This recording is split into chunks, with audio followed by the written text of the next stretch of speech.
Hi, I'm Carl Peach. I've lived in Kettering for my whole life. I have family and a big network of friends in Kettering. My life has changed considerably over the last few years. I have a story to tell, which is as yet untold, and I hope you like hearing it. I hope that someone can gain something from my story. It's quite a harrowing story in places, but if one person can take heart and change their lives as the result of what they've heard, then I'll be really thrilled by that. I'm going to struggle a little bit tonight because I've lost most of my sight over the last few weeks, so if any of you show any reactions, I won't see them. Maybe that's a good thing. This is called a change for the better. Cold, hard reality, a frantic, dizzying panic, tumbleweed stomach, the sheer terror and incomprehension that accompany gambling away a whole month's salary in a lunch break. How did it come to this? It was 1971. I was 7. Arsenal did the double. We watched Colombo, the Onion Line, Hawaii 5-0, and Upstairs Downstairs. Everything seemed so grey and ordinary compared with today. Grandad Arthur had parts of his stomach removed, and he wore a kind of girdle to retain the rest. His face crumpled with agony, and he combated deafness by holding his cocked ear against the booming TV. Yet once a day, Arthur shuffled a few hundred yards to the ramshackle bookies in Field Street to anaesthetise his pain. Sometimes he took me, and I'd be allowed to sit in the corner, drawing stick men with a stubby pencil. It was odd, austere, seedy perhaps, thick with smoke and plastic wood, and middle-aged men with slicked-back hair and chunky sweaters. The radio blower system crackled through, otherworldly, alternating between betting shows and a frantic commentary that soared to a wild crescendo. A voice from the ether, a harbinger of doom, an angel of salvation bestowing ill or good fortune. I remember the mystery, excitement, intrigue, the fraternity of like minds, the peculiar vocabulary of round robins, each-way doubles, roll-ups, up and down bets, tricksy, patent, Yankee, and the possibility of turning a couple of bob into a roll of notes thick enough to choke a donkey. Grandad started to place bets for me from my pocket money. He taught me how to read the form and gave me a steer as to the best jockey and training combinations. Even then, I'd used my flattened palm for a slow reveal of the racing results to prolong the exquisite agony of uncertainty. I was hooked. 1982, on the cusp of adulthood, and Uncle Ernie, tortured by his sexual preferences and the intolerance of the Baxter the War Brigade, killed himself. I was the beneficiary of his work pension, which bought me a blaze-coloured Morris Marina coupe. Then, slowly at first, but with increasing frequency, the fund had dwindled, as it provided fodder for fruit machines, satiated slots in an arcade in Market Street, populated by the woolly-hatted twins who carried knives, a frail widow with a shopping trolley, and a lad called Mark, whose stepdad used him as a punch bag. I spent hours in there, mesmerised by the spinning reels and flashing lights and nudges. The cashier was Joy. The irony wasn't lost on me. And she'd prolong our attendance with tea and chat. I sacrificed more than money at the altar of amusements as a fledgling relationship with an oriental beauty, and my lofty sporting aspirations amounted to nothing. This unfortunate episode ended when Mum discovered my building society passbook tucked behind the red jacket of the immersion tank. My parents were deeply disappointed. Mum and Dad had seen hard times, and they knew the value of money. My dear Dad, old school, stoic, fought back with tears as he begged me to stop.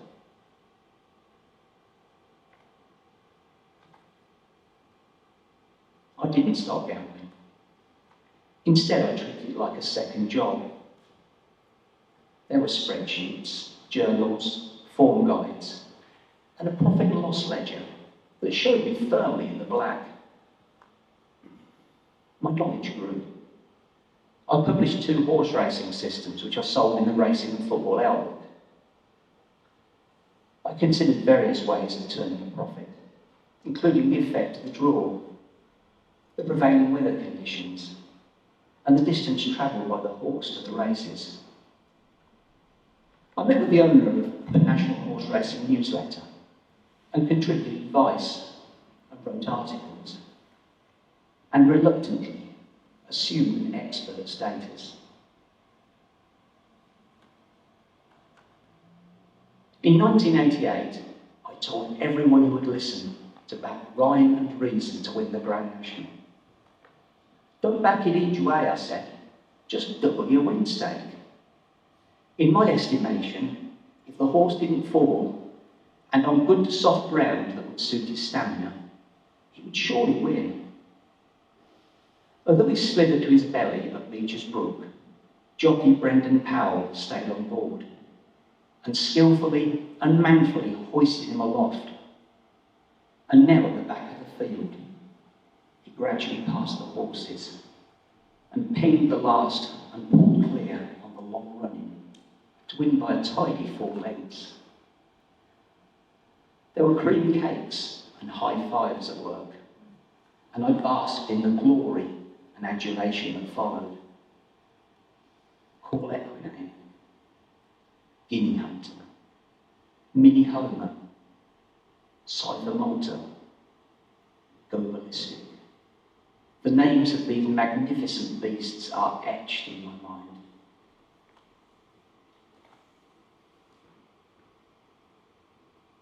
It was 1999.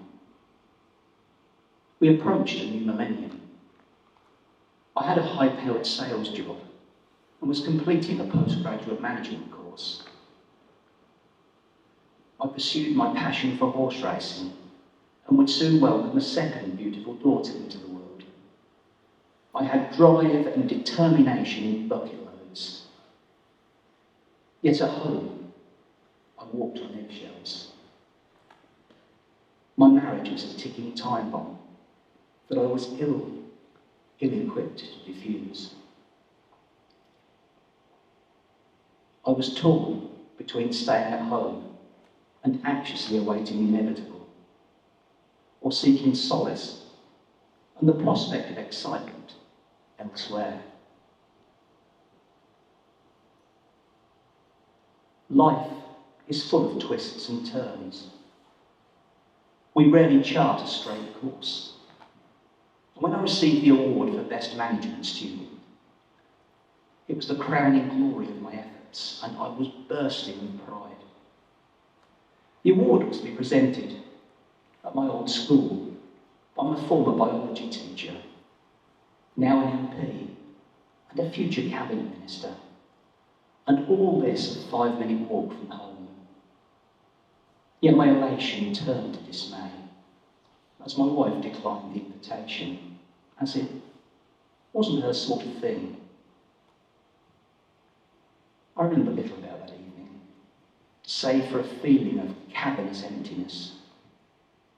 I was a sad singleton in a sea of happy and supportive couples. My swagger turned to a weary slope. The award and the post photograph were cast aside, and my crazy downward spiral began.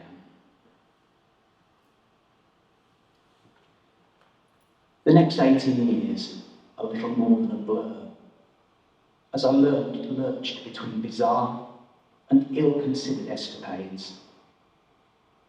My gambling was occasionally interrupted by work or family commitments, but steadily it became the sole purpose of my being, a ravenous monster demanding to be fed day and night. I shunned good health, hygiene, and happiness for the next hit. Poker, roulette, online slots, greyhounds and horses were all on the menu of hurt. This time there was none of the studious reflection and circumspection that had accompanied my previous foray into betting. Opportunities were everywhere. The internet, the bookies, the snooker club poker den, and the Grosvenor Casino on Junction 11 of the M6. It was a crazy tightrope walk across the abyss, without a safety net. The relentless pursuit of the next bet, hand of cards, or spin of the wheel.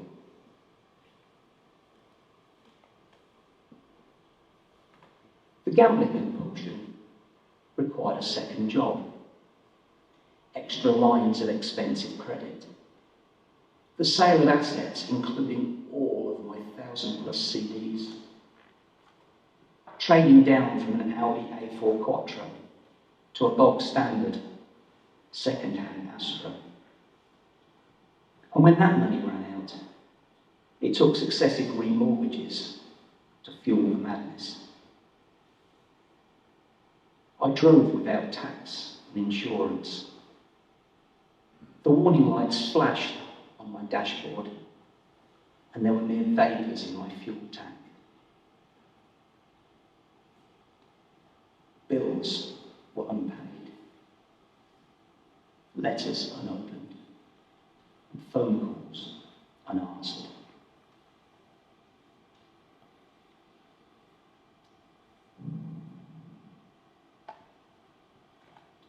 My clothes were tattered and stained. My furrowed brow and sunken eyes could no longer disguise my hopeless descent into oblivion.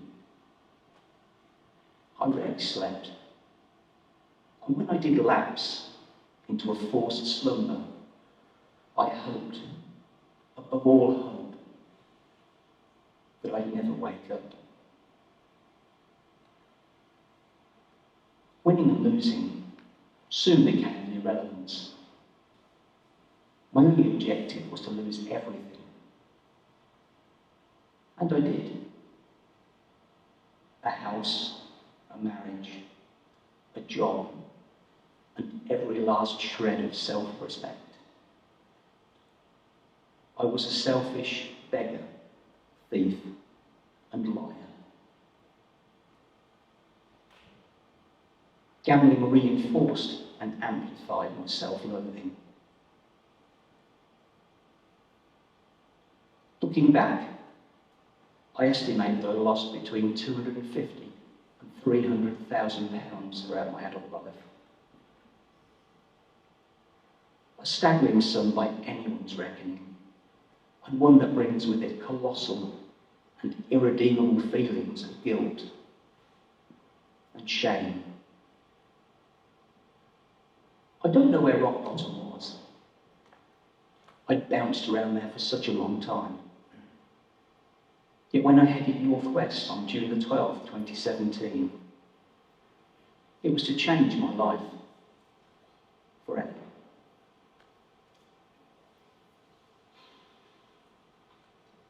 I gave 2 carefully measured taps, and waited while the muted, muffled approach gave way to a metallic click, slide, rattle, and then the grand reveal.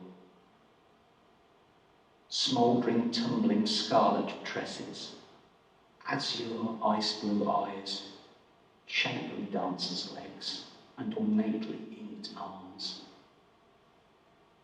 It was Kate.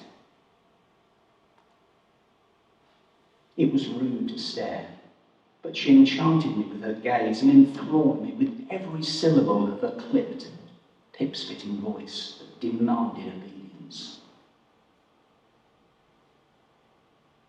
She reached deep into my soul and extracted a confession for all my sins. And so began my pilgrimage and personal transformation. I haven't gambled in any form since that day, and I truly believe I never will. There are so many things more exquisite, delightful, and fulfilling.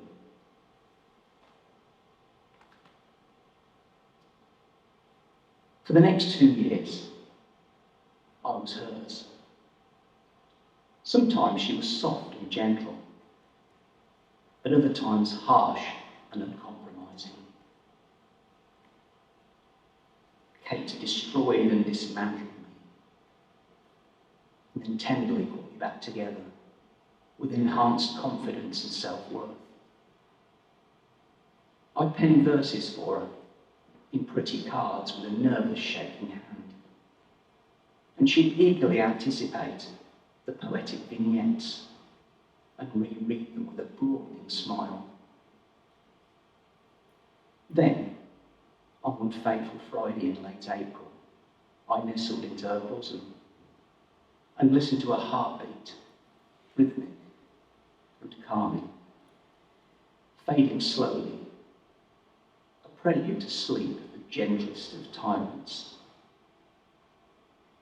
I gazed silently and deeply into inscrutable eyes, not knowing they were saying goodbye.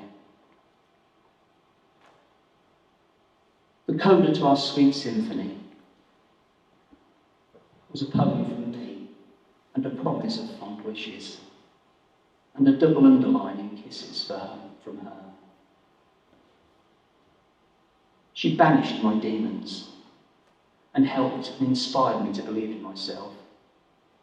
She added colour to my monochrome life, and I'll be eternally grateful and treasure every moment that I spent with her. Kate was a catalyst for change. I took pride in both my adult daughter's achievements. I went on 2 Mediterranean cruises.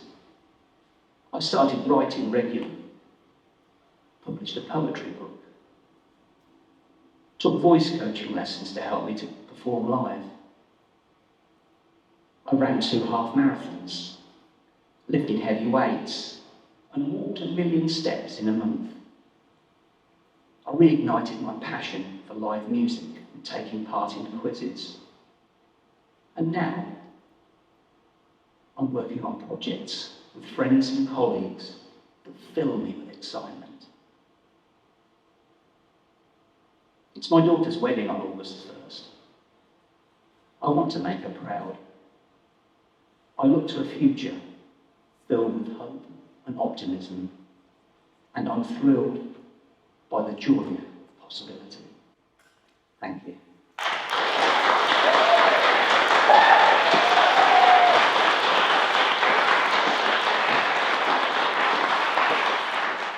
Vision is impaired at the moment, and I've spent the last few weeks repeating. I'm trying to get it right. And I'll let you into a little secret. Tonight was the first time I've nailed it.